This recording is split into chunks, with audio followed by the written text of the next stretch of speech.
Alright, we're going to show you how to service the PYROCHEM fire suppression system. And you can remember from school, PYROCHEM and PYROCHEM is the exact same system. And here is the PYROCHEM cover plate. The thing we do want to remember on the PYROCHEM cover plate, this was a manual way to activate the system. We do not want to remove the pull pin. Again, do not remove the pull pin. Just take out your 4 screws and pull your cover plate off. And this will expose the control head.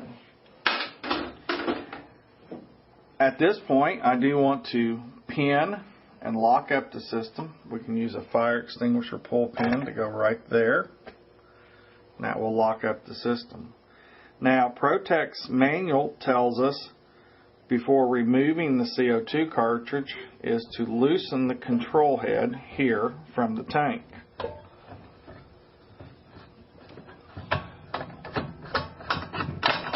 Now why we do that, if any reason anything goes wrong with the CO2 cartridge, the gases cannot open the valve, the gas would escape around here. So we broke the seal between the control head and the tank for safety.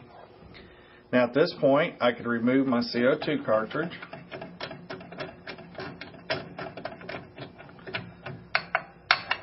And also we want to check the dates. These are being replaced on an annual basis, and it will also say replace 1 year from date. Also, there is a small O-ring right in here. I don't know if you can get a good shot of that. Can you see the little white O-ring in there? Now we do want to inspect to make sure that O-ring has stayed inside that area, because that does seal up the CO2 properly.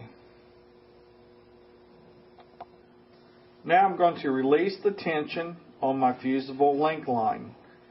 In class we did tell you if you ever forget which line does what, simply follow where the line is going.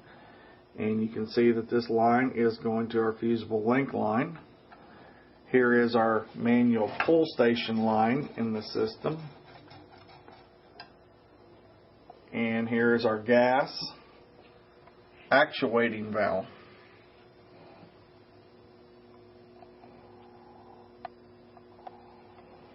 Now at this point, I'm going to take my screwdriver, put it on top of my bar, and I'm going to press down, and that will release the fusible link line.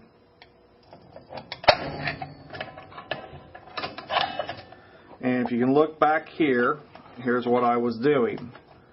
I was releasing the tension. Now at this point, you would go to your hood system, change your links. Now when we come back to reset the system, we first want to kind of hang on to our cable, ratcheting that first.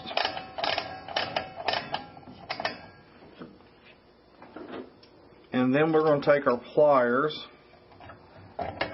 and begin tightening up our fusible link line. And what we're looking for when we have enough pressure is a gap between this bar and right here. So I'm going to go ahead and keep going until we get that gap. And now you can see I did create a gap between here and there. At this point, I would want to check my pull pin just to make sure it is set, and it is doing good. I'll put my pin back in and put my cartridge back in here. And this is hand tight. Snug that up. And I do want to be sure, since I loosen this here, to tighten that back up. Because if you forget to do that, the system will not fire because the gas would have escaped from here. And remove my pull pin. And I have changed the fusible links. Now let's go over. Okay. Now we want to go over manually activating the system from the pull station line and show you how that would reset. So I'm going to come up here, trip the system. And if we watch right here, the system's going to trip. And that fired the system. To reset it, if the customer has used it from the pull station or you're testing it from the pull station, I'll pull my cable back down a little bit.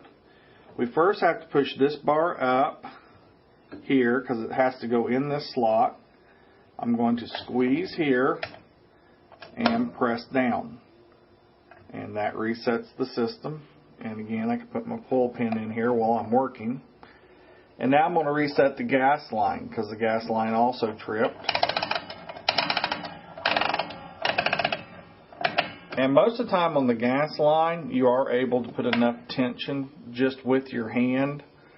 You have to be careful not to tighten that too much. And remove the pull pin again. Now, if the customer has fired the system from the fusible link line, here, you have to remember this will not reset until you put the pressure back on the line. If I try to reset it right now, watch what happens. It won't reset because I have no tension on my link line.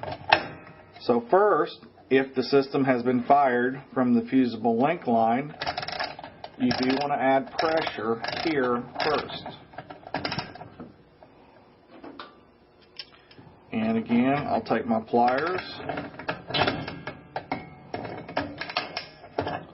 And now that I have tension back on my fusible link line, I can reset the system by pushing up, squeezing over, and locking down. And I do want to check that gap there again.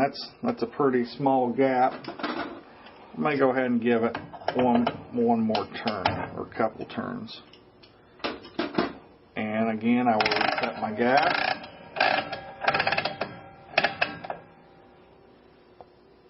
And now I have serviced the system. I'm ready to replace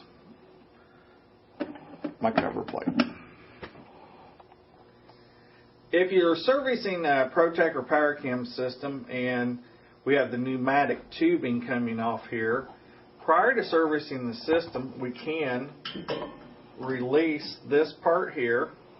And this is an added prevention that if for some reason the system fired, the CO2 cartridges would not open these valves up. So before I would do anything at all, I come right here and unhook this. And also do the second one the same way. Now, if for some reason the system fired for an accident or whatever happened, the CO2 cartridge would simply just blow out into the air, not opening the valves here.